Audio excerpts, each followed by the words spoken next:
Bismillahirrahmanirrahim. Assalamualaikum warahmatullahi wabarakatuh.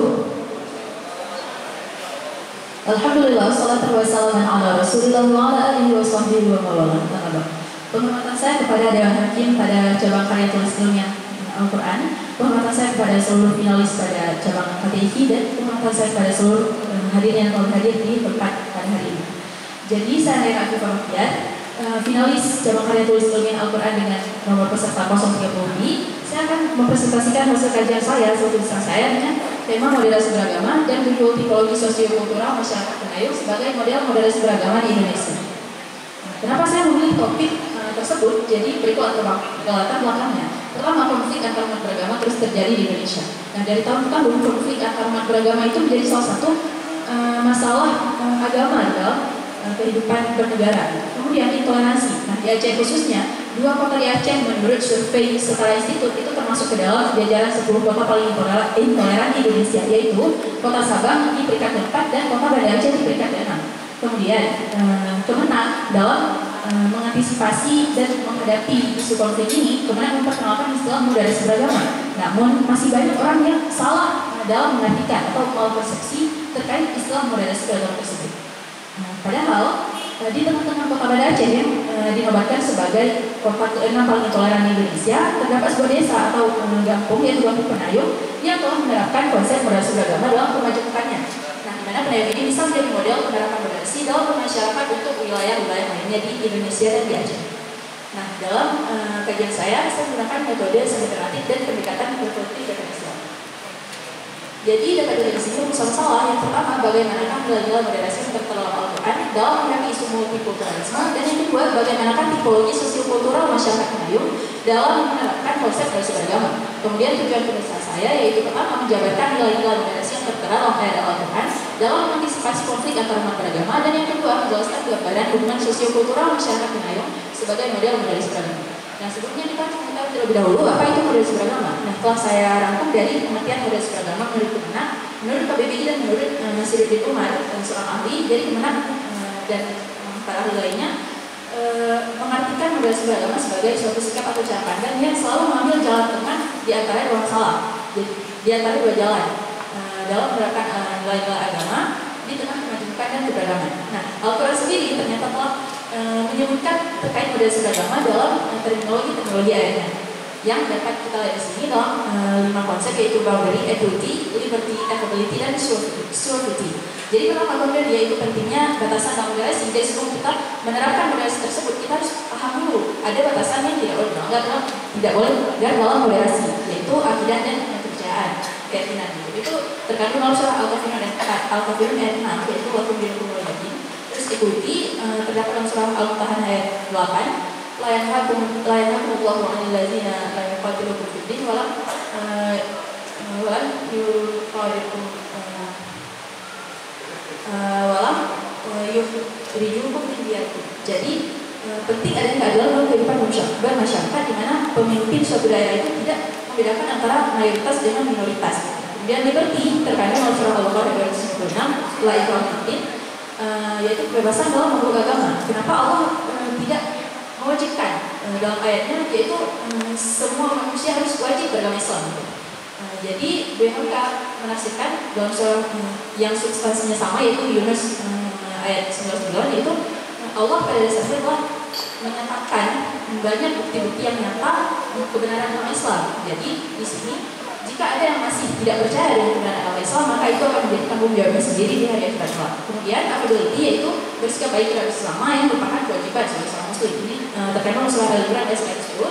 Dan yang terakhir, sofiati, kelembutan dalam membawakan dakwah. Jadi dalam masyarakat yang majemuk itu bukan berarti kita tidak diharuskan untuk berdakwah. Jadi di sini kita memiliki konsep tersendiri dalam berdakwah, yaitu dengan cara yang baik, yang lembut, sehingga tidak menyinggung sebelah pihak. Sebagaimana terkandung dalam surah An-Nahl ayat 125. Kemudian ternyata moderasi beragama dalam masyarakat multikultural itu penerapannya tidak semudah teori yang kita gaungkan. Kenapa? Pertama, karena adanya perbedaan persepsi terhadap kata kepentingan bersama. Jadi kepentingan bersama itu diartikan oleh masyarakat sesuai dengan keyakinan yang berbeda-beda. Kemudian beda keyakinan, nilai, dan prinsip berujung pada konflik. Ini wajar karena konflik bisa terjadi di dalam masyarakat yang bahkan bukan multikultural, yang homogen itu bisa terjadi, apalagi dalam masyarakat yang multikultural. Kemudian diskriminasi menimbulkan ketidakadilan dan rasa superior. Nah, sudah merupakan permasalahan umum bahwa ada diskriminasi dari mayoritas dan minoritas, di mana ketidakadilan dirasakan oleh masyarakat yang didiskriminasi, dan rasa superior itu kerap timbul di masyarakat yang mendominasi diskriminasi tersebut. Kemudian kesenjangan dalam bidang pendidikan, kesempatan kerja, dan lain-lain.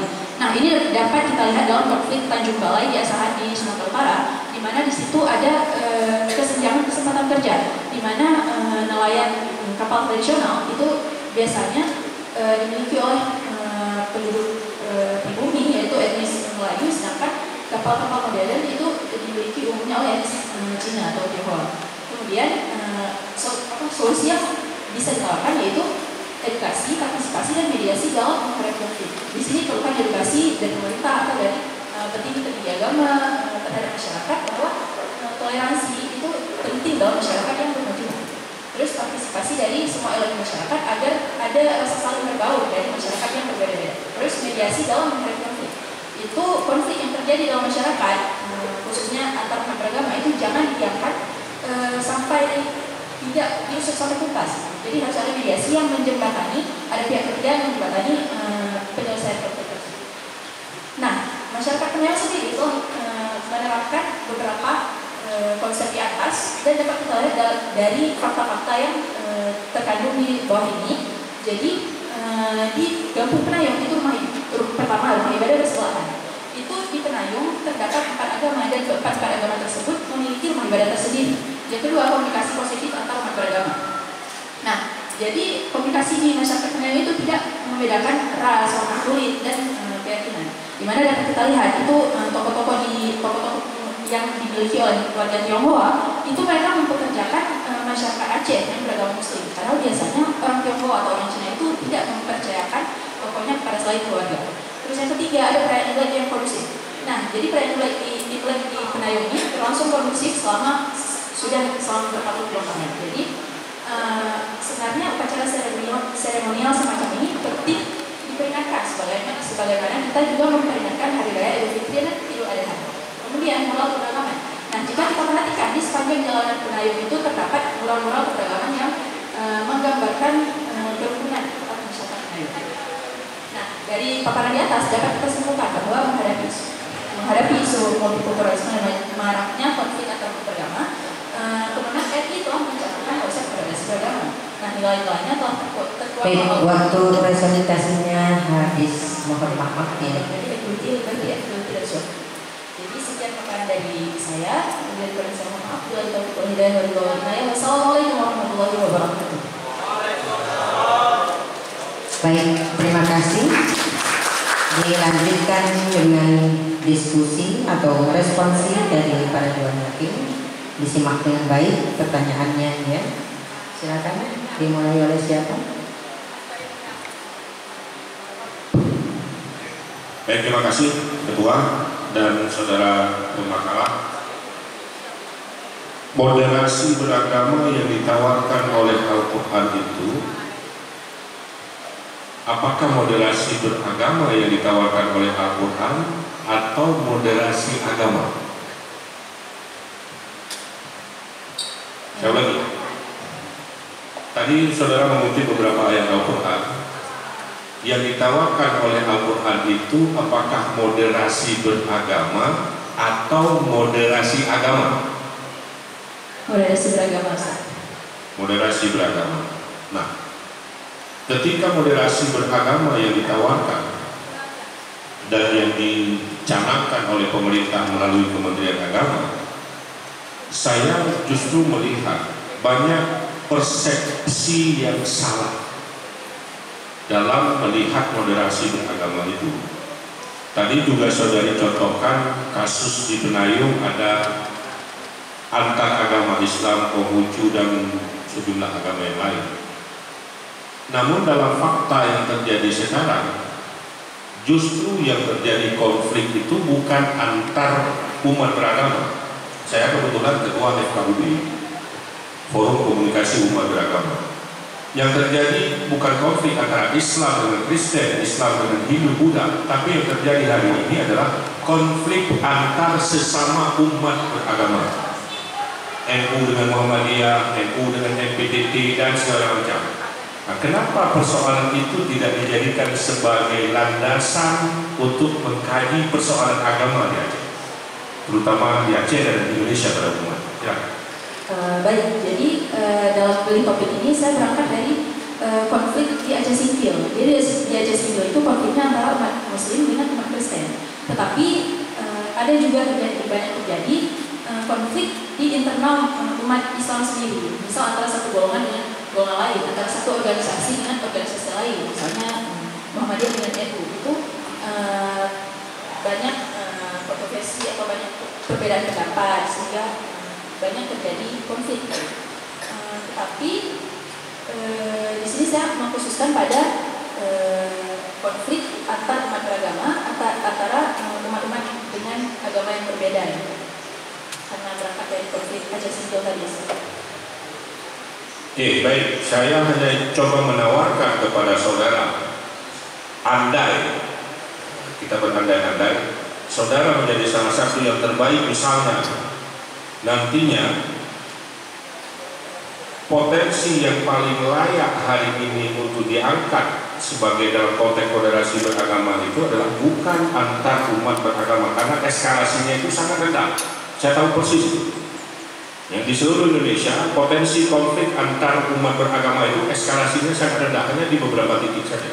Tapi eskalasi konflik antar sesama umat beragama seperti yang kami sampaikan tadi, banyak sekte agama dalam konteks Islam hari ini, itu yang lebih menarik dan lebih dalam tanda kutip lebih seksi untuk kita kaji dalam konteks moderasi beragama. Terima kasih, Tuan. Baik. Terima kasih.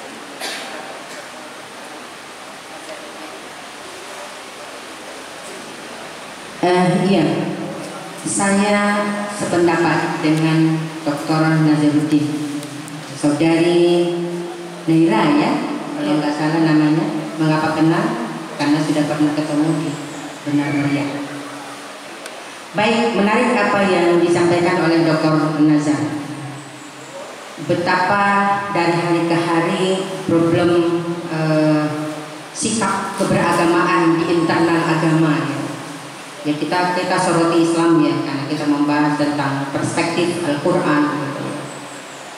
Bahkan hari ini memunculkan persoalan-persoalan baru yang itu nggak penting di dalam Islam yang Maha Esa. Ya, hal-hal kecil menjadi kontradiksi antar satu unit, antar satu lembaga pendidikan atau antar satu daerah dengan daerah yang lain ya. Secuil pemahaman yang berbeda menjadi menuai konflik, menuai persoalan di masyarakat.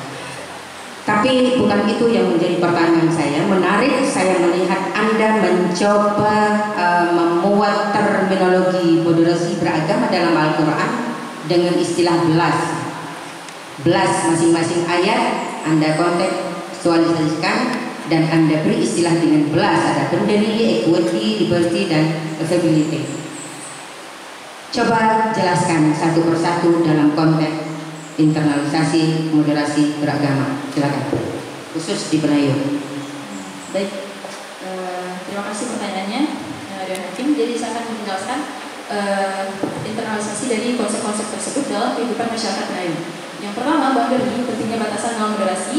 Nah, di sini kita lihat dalam kehidupan masyarakat Melayu itu masing-masing masyarakat dari agama yang berbeda itu memahami batasan-batasan yang boleh dan tidak boleh dilanggar dalam perbedaan agama tadi. Terus equity, keadilan dalam kehidupan bermasyarakat, ini dapat kita lihat aparatur gampung atau pemimpin desa seperti Kusi, Tuahtut, dan Tuapan di Gampung Pendayan itu adil dalam memperlakukan mayoritas dan minoritas. Dapat kita lihat dari misal terjadi konflik di masyarakat Melayu, misal konflik yang biasa terjadi itu tidak terkait masalah multikultural, tetapi lebih ke permasalahan sehari-hari seperti misal antara etnis Aceh dengan etnis Cina yang pokoknya bersebelahan. Itu mereka berkonflik terkait lahan parkir. Itu mereka diselesaikan dengan damai oleh aparatur gampung. Dan jika ada bahkan lebih sering konflik itu terjadi antar etnis Cina sendiri. Ya, ketika mereka membawa ke kantor polisi, polisi bahkan mengembalikan kepada aparatur kampung Penayung kembali. Nah, ini mengisyaratkan bahwa aparatur kampung Penayung telah menerapkan konsep equity dalam pemerintahannya. Kemudian liberty, kebebasan dalam beragama ini tentu tampak jelas karena tidak ada pemaksaan dalam beragama di kampung Penayung untuk minoritas, untuk misal masyarakat beragama Kristen, Protestan atau Katolik untuk memeluk agama Islam, itu tidak pernah. Terus equality, bersikap baik terhadap Islam, ini juga dapat kita lihat dari komunikasi positif antar kelompok tadi.